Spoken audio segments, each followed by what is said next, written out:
Good afternoon. Welcome to the March 6, 2025 New Ulm Safety Commission meeting. We will call it to order here. Our first order of business, since this is the first meeting of the year, is we need to elect officers. So we'll start with chairman. We open up nominations to serve as chair. I would make a nomination for Chris Warwick to remain on as chair again in 25. I second that. All right. Are there any other nominations? All right, we will close the nominations then. And all in favor of Chris Warwick as the chair for 2025, say aye. Aye. Opposed? All right. Next, we'll go to vice chair. I'll open up nominations for that. I'll also make a nomination for Connie to stay on in 25. I'll second. All right, any further nominations? All right, we will close the nominations. All in favor of Connie as vice chair, say aye. Aye. Opposed? All right. And as far as secretary, do we need to make a motion to propose the city staff do this? Yeah, that'd be fine, Mr. Chair. Okay, so does I'll someone make want? that motion that the city staff continue to perform the duties as secretary required by our parliamentary procedure of this. I second it. All right, motion and second for that proposal. Any discussion? All right, all in favor of city staff performing those duties, say aye. Aye. Opposed? All right. All right, we have officers completed here then. Next order of business is the approval of minutes. Our last meeting was September 5, 2024. The minutes should have been included in your packets there, if everyone had a chance to read through it. Is there any additions, changes, corrections that anybody notices? Otherwise, we'd entertain a motion to approve those minutes. I so move. Second. All right, there's been a motion and a second to approve the September 5, 2024 meeting minutes as they were submitted. All in favor, say aye. Aye. Opposed? All right, the minutes are approved. Next, we move on to old business. Receive update on the 2025 capital improvement program projects. All right, thank you, Mr. Chair and commission members. Good evening. Just a quick update for you. If you remember from your last meeting in September, there was recommendations for sidewalk and Bridge Street, and that ultimately went to the City Council for review and adoption, and they accepted your recommendation, so we will be putting sidewalks in on the west side of Bridge Street from Tower Road to Cottonwood Street as part of the 2025 utility and reconstruction project. And sidewalk plans were also ordered in as presented for the Lakeside Village Edition as well. So those project plans and specifications have been prepared by city staff. The project is out for bids. We will open bids on the 19th of March, at which time we'll get a contractor on board and proceed with those improvements. Is the update for now. All right, thank you. Are there any questions pertaining to that summary? All right, then we would consider or entertain a motion to receive this report and order it filed. I'll make that motion. I can second it. All right, motion and second to receive and order filed that update. All in favor, say aye. Aye. Opposed? All right, now we will move on to new business. First of that is receive update from city engineer on the City of New Ulm Comprehensive Safety Action Plan development. All right, thank you, Mr. Chair and commission members. So happy to announce that the city is the recipient of a $200,000 federal grant for the development of a comprehensive safety action plan for the city. This is Federal Highway Administration funds that they released a grant opportunity in February of last year. We were notified in September that we were successful in that application. We were receiving these grant funds for the safety action plan development. So really what this comprehensive safety action plan, it looks at the city as a whole, as far as all modes of transportation where we can make safety improvements and things of that nature. Also comes includes multiple recommendations that can be implemented in the future. The plan is kind of a living document similar to what the city has for a comprehensive plan for the development side and of the city. This is kind of the comprehensive plan for the for our transportation aspects of the city. So we are currently out, have an RFP or request for proposals out for consultant engineers to look at and submit if they are interested in this work. It's going to be a pretty extensive process, a lot of public outreach, a lot of safety commission involvement as well. That's why I wanted to bring it to you, just kind of put it on your radar that there's going to be things, whether it's workshops or meetings, we're going to be looking at the commission to make some recommendations for what's included in the plan, verbiage, and things like that. So just a little bit additional note there is that we also received a $50,000 grant from the state of Minnesota using IIJA funds. So this development of this plan is not going to cost come out of the city budget at all. The $250,000 budget for the plan will be fully funded by grant funds, which is real good for the city, I feel, in that we can get this plan developed, and it's just going to cost us staff time and resources in that regard. So it's kind of a newer type of plan. A lot of, you kind of see this in the outer ring suburbs. They've taken on this in Denver, and it seems to be a pretty successful exercise for the community. So I'm pretty excited to take this on and move forward with it. So I guess any questions? It was a pretty quick summary, but something we're pretty excited about. Not only will we have a plan for the city for future improvements, but this may also be another avenue to solicit grant funds in the future for the actual infrastructure improvements, so that we can show we are, making strides in that regard. So that goes a long way with certain grant opportunities. Including bicycles? Including bicycles, yes. All modes, walk, bike, and roll. So, Said that, I was just clarifying. yep. Okay, all right. Be good to be involved with that. Any other comments or questions from anyone? I don't have any. All right. So should we have a motion to accept that update? Yeah, Mr. Chair, if we could receive an order filed. Achieve an order that'd be file. fine. Oh, we don't have to do a No, motion? no real action at this Okay, time, no but yeah, action. if we can get a motion just to receive it, that would be fine. Okay. I'll give a motion to receive the update. I can second it. All right. We have a motion to receive and in order filed. All in favor, say aye. Aye. Opposed? All right, motion carries. Next, we're to 5.2, right? Yep. Yep. Receive update on the intersection control evaluation report at 5th North Street and Garden Street by Chris Knutson from SEH Incorporated. All right, thank you, Mr. Chair and Commission members. Chris Knutson from SEH, he's our project manager on this Garden Street project, and included in this Garden Street project was the study of the intersection at 5th North and Garden Street to really determine warrants for traffic control change at the intersection. So Chris and his staff went out and performed a full traffic study at the intersection. So I'm just going to pick out some highlights from the report for your review here today. The first slide I have up here today is the existing traffic volumes at the intersection.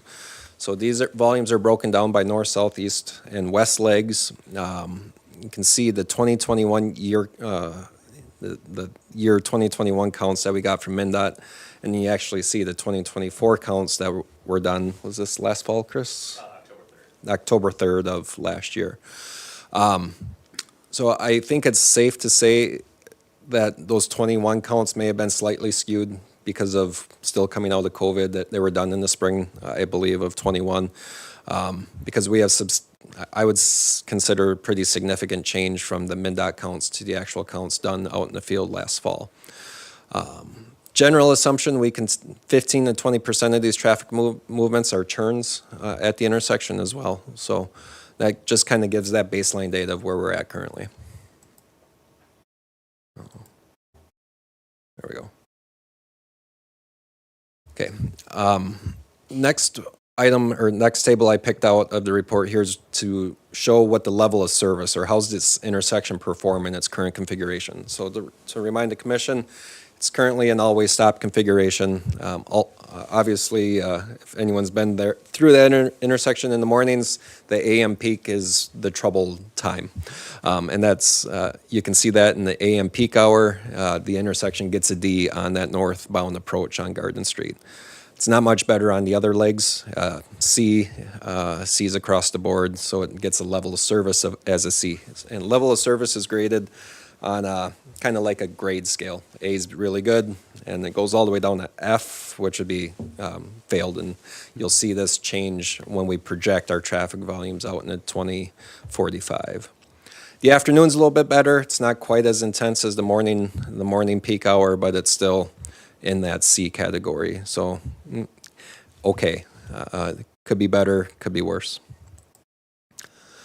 So next slide here is that projected traffic volume out in 2045. As you can see, the projected volumes out, looking 20 years from now, really puts that intersection in a failed category in the AM peak hour, and then keeping it at a C in the PM peak hour overall, but we do get some D grades in that time frame as well.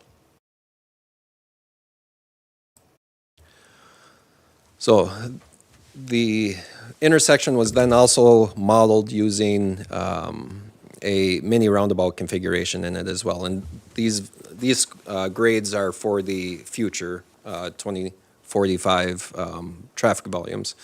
So as you can see, using those projected volumes with the construction of a mini roundabout, the modeling shows that the intersection will operate at an A level overall during the AM and PM peak hours.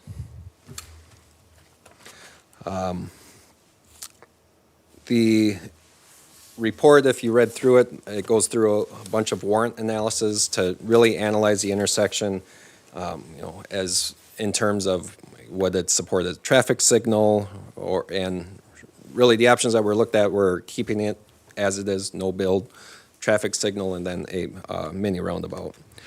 When the traffic signal was analyzed, we did not find that, or SEH found that it did not meet any warrants for the construction of a traffic signal. So what that kind of means is if we were to take this report to MnDOT and tell them we want to construct a signal, being that it's not justified, MnDOT, being that both of these routes are in the state aid system, they wouldn't necessarily allow us to do so because the warrants aren't met.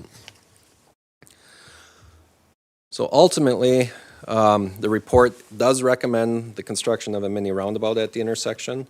The figure that's included in the packet does show that it does fit within the footprint of the intersection. Rather nicely, actually. So the city does have a little bit of extra right-of-way kind of on that southwest corner, along with the city property on the northwest corner that allows it just fits in pretty nice at the intersection. So Chris is here. If you have specific questions, he's going to be the one to answer those. I just was here to give the kind of executive summary of the report. Chris's team did a great job on the report. It's very thorough, and it's actually, we have sent that off to MnDOT for their review as well and approval consideration. So I'll open it up for any comments or questions. I know there's not a lot of heavy traffic coming down there, but there is some grain that does come in from that side. I mean, roundout will still satisfy that. Chris, you want to come up to the podium? Yeah.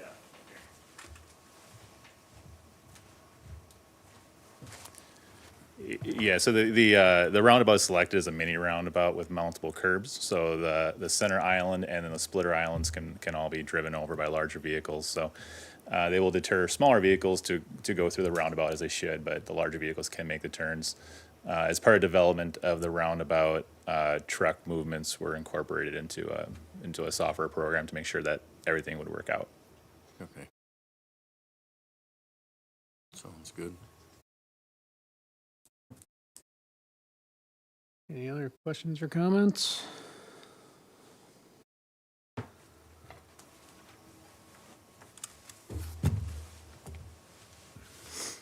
All right. So do we need to receive? Yes, Mr. Chair, what we'd be looking for today is if the commission so chooses to do so today, to make a recommendation ultimately to approve the report and then to recommend, again, if you so choose to do so, the preferred alternative of the mini roundabout and recommend the city council that we proceed with that construction. Okay. Again, this is 2027 construction is what we're looking at. Sure. All right. Any more discussion on it? All right. Joe, you're just looking for a recommendation on the roundabout part of it today, or are we also reviewing option 1 and option 2? That'll be next on the agenda. Yep. So considering them Just asking for clarity. as different items. Yep, correct. Yep. I would make a motion to entertain the, continuing to go forward with the mini roundabout. I'll second that motion. All right. Motion and second to go with the proposal of the mini roundabout. Any more discussion? All right. All in favor, say aye. Aye. Opposed? All right. Okay, now we'll go to the North Garden Street layout recommendation.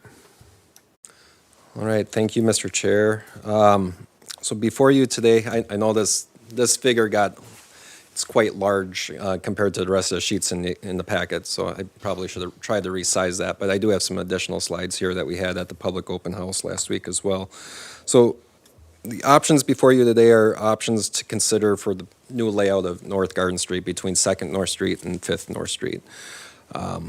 So we held a public open house last Wednesday. I would say we had around 24 attendees, roughly. I can't remember the exact count. No strong feelings with from the residents that attended one way or another. Some people liked the median, some didn't, some had no preference. Ultimately, the roadway will be kind of shrunk from its current configuration. It is a wide 60-foot roadway currently. It doesn't need to be that wide, so it will be shrunk at the minimum to our current standards for 40-foot street, which would match on the north side of 5th North, that footprint. So we're looking at that similar footprint or typical section for the roadway at the bare minimum on the south side of 5th. So this is a rendering drawing of what that, again, 40-foot street, right, Chris? 44-foot street, sorry. So that'd be 44 foot from curb face to curb face, 8-foot parking lanes, and 14 feet worth of driving lanes in each direction. A nice wide 10-foot boulevard and 6-foot sidewalk on both sides of the street. Again, we're just looking from 2nd to 5th at this time. The segment from 2nd to our tie-in point between 1st and Center Street is going to be a little different. We'll look at that in a second here. And this matches your option 1. In the Yep, packet. this is the option 1 in the packet, correct. So this rendering, whoops. What, did that not work? There we go. Sorry. User error. There we go. The second option here, so this is option 2 for consideration, is really includes the 8-foot parking lanes, the 14-foot driving lanes, but also includes an 8-foot median down the center of the roadway. Again, maintaining the 10-foot boulevard, 6-foot sidewalks on both sides. It just incorporates that green space in the median area as opposed to just having the lanes of traffic back to back. The existing right-of-way in this corridor is 120 feet, so we have a little extra room to play with. That's why the roadway is so wide currently. So this is just another alternative to look at for consideration. Some benefits of the median may be it has that natural deterrent to help slow people down naturally. But otherwise, the layouts are pretty much identical other than the median layout option. And here's kind of that cross-section view. Are the lanes still the same size with the boulevard in the Yep, center? yep. So the lane width, so here's the no median option. So we have that 18-foot driving lane, or 8-foot parking lane, then 14 feet driving lanes. And that's the same in both options. We'll go to the next cross-section. Still with the 8 and 14, just with that 8-foot median down the center. So if you put the median in there, is that proposal more expensive to construct? Said in the packet it was estimated, what, 250 over? Yes, there will be additional costs. There's the pavement width is about the same. There's twice as much curb with a center island. And then maintenance? Yeah, there could be additional maintenance with whatever's planted down the middle, because that'd be city maintained, I assume, through the median. Now, as far as cost goes, it is a more expensive option, but it all fits within the budget of the grant that's been received. So either option would fit within that number. So is lower cost the primary benefit of option one then? And, or what keeps option one in consideration versus the median option? Well, I'll speak for our maintenance staff. I know our maintenance staff prefers option one. It's easier to snow plow. We may have to have parking restrictions during the winter, especially during snow events, for them to fit the plows through with the median option, because right now they can, if there's a car parked, they can move out and around, do that with the median, then we'll be wrecking stuff more than we do already. Yeah.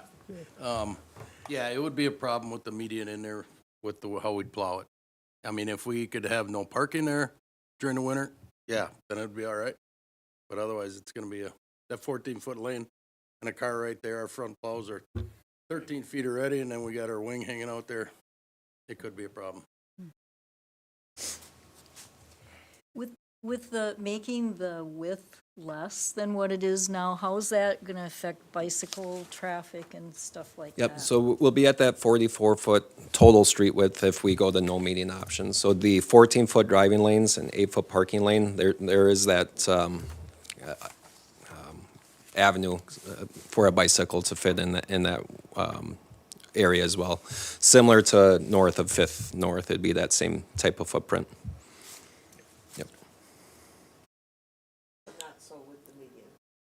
It'd be, you'd have that same room with the median, yep. So with the median option, we're just sliding that kind of closer to where that existing curb line is at. So I'll try to zoom in here if we can. So if we zoom way in on this layout option, this line work kind of under the green shaded area, that's the existing curb and gutter. So you can see we're just coming in maybe a couple feet from where that existing curb is at. In order to fit that 8-foot median in there, that's kind of how that fits in. So if we scroll up and look at the no median option, you can really see how much that curb and gutter is coming into the roadway and really expanding those boulevard areas, making that much more of a buffer for people using the sidewalk as well. So everyone that's been talking about this, that are people that I hang out with, wonder why you're making the road narrower. The short answer is it doesn't need to be 60 feet wide. At 60-foot roadway width, and Chris, you can jump in any time here, it really invites excessive speeds because you know that you're just, it's a lot of pavement.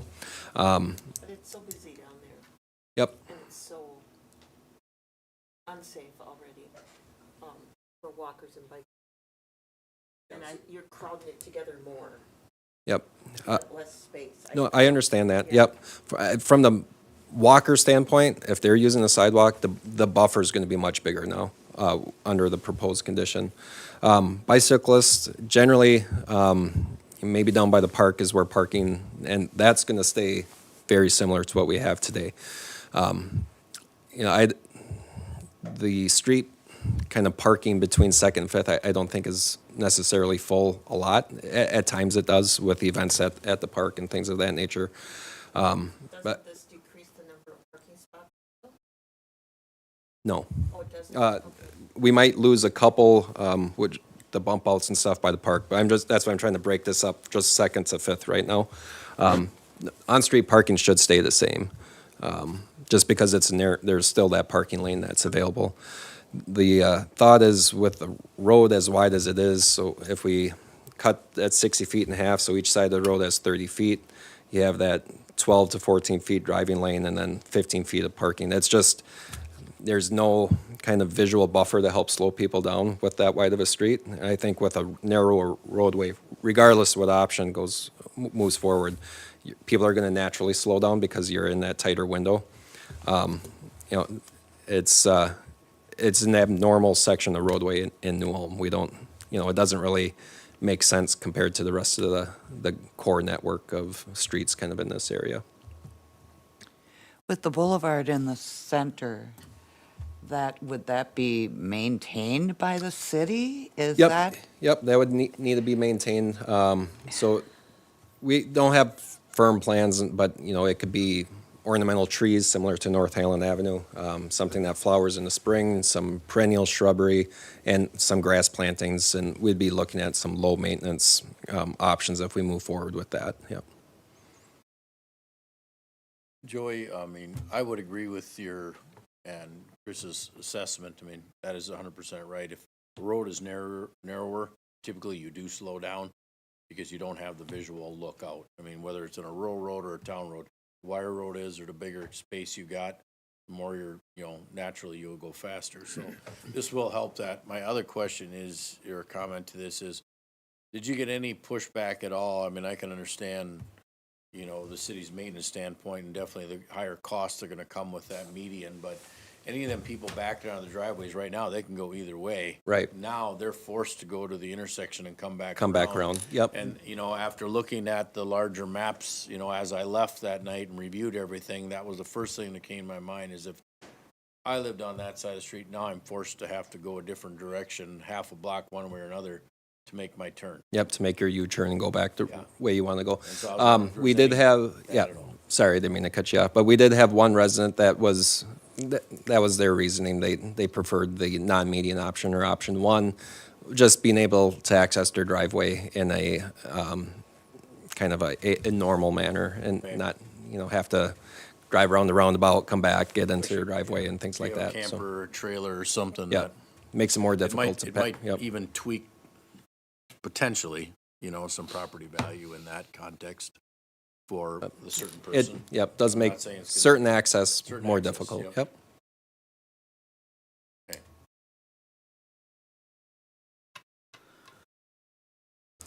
So before we move on, I am going to just share the other, kind of the south end of the project here and just show the area by the park here. In both options, we are we're proposing to keep the on-street diagonal parking. So we have to apply for a variance through the MnDOT Commissioner of Transportation because it doesn't meet state aid standards for setback requirements from the parking lane to the driving lane. So we have that meeting with the variance committee at the end of the month. Right now, I would guess we're 50-50 if we get that variance approved or not. There may be other parking options we could do, like 30-degree parking, to try to maximize our on-street parking, but we'll have to see how that variance meeting goes. But if we get to move forward with what we're proposing, we will have bump outs at First North on both sides of the intersection. At Second North, we will have the bump outs on the south side of the intersection. And we will have 3 sets of RRFBs, the pedestrian activated warning lights, at those 3 locations as well. The parallel parking will remain on the east side of the roadway. There would be no parking on the other side, We're proposing to keep the diagonal parking. but on the other side of the street? Yeah, on the park side of the street, the diagonal parking would remain. Yep. Yeah, we're not trying to take any parking away. I mean, not the park side, the other side. Yeah, parallel parking on that side. It stays. Yep, Okay. Yep. I can't quite see their sidewalk width on option one, the upper one, but I see on the bottom one, you've got 8 feet. What is it on? Yeah, it's, Option one. Is so it- on the is it park 8 side, on both sides? both sides, yep. So are Or you for required both to have- options. I mean, I with don't- your, Yeah, potential hazard there, Chris, you know, where you asked about the variance for, you know, the DOT engineer and stuff like that. Can you move that in to a 6-foot, which would be the same after second? So the change here would be the sidewalk be located directly behind the curb, and with a diagonally parked vehicle, they're gonna overhang. There's Anyways. a 2-foot requirement for that overhang. While that's still leave enough room to maneuver around vehicles, there wouldn't be much. So having an 8-foot sidewalk provides a little bit more space for that overhang. And I know vehicles are definitely getting larger, and that overhang, 2 feet's required, but doesn't mean it's gonna be 2 feet with all of them, so. Right. It just provides a little bit of a safety buffer to go to 8 feet, and it is 8 feet at Second Street, moving west, the existing sidewalk. So just trying to complete that 8-foot sidewalk loop through here. Should note that we are constrained by the softball diamond dugouts Correct. and bleachers area as well. So ideally, we would push it back further, but we're constrained by those facilities.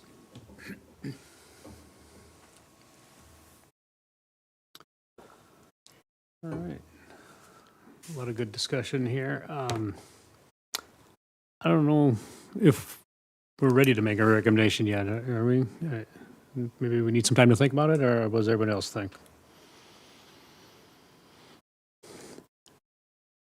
My initial thoughts here is to go with the non-median way, just because for snow plowing reasons and for being able to turn into your driveways. That's where I'm leaning, but what does everyone else think? I am I am too. as well. Like it if it was Yeah. in front of my house. I would agree So with maybe that, we are Chris. ready to I make a mean, recommendation. I would recommend, if it was me living down there, or, you know, is option 1. Also, you know, the lower cost option, and it'll still service that neighborhood very well. And we do get the safety factor of, by narrowing it up, we are slowing them down. And we're also, by not putting the median, we're helping our, you know, city maintenance staff. You know, again, because that's a long-term deal. You know, it's, estimate here is about $250, but long-term, that's a lot more, because you're constantly maintaining them curbs and gutters, the lawn and the median, trees, whatnot. So it's not just a one-time $250 deal. It continues. So, Okay. Well, then if someone wants to make a motion to that effect, we could entertain that. I make a motion that we recommend option 1 without the median in the center. I second. All right. We have a motion and second to recommend option number 1. Any further discussion? All in favor, say aye. Aye. Aye. Opposed? All right, motion carries. Thank you. That is the end of our agenda here. Our next meeting is scheduled for April 3rd, 2025. And there being no more anything to work on, I will adjourn the meeting. Thank you.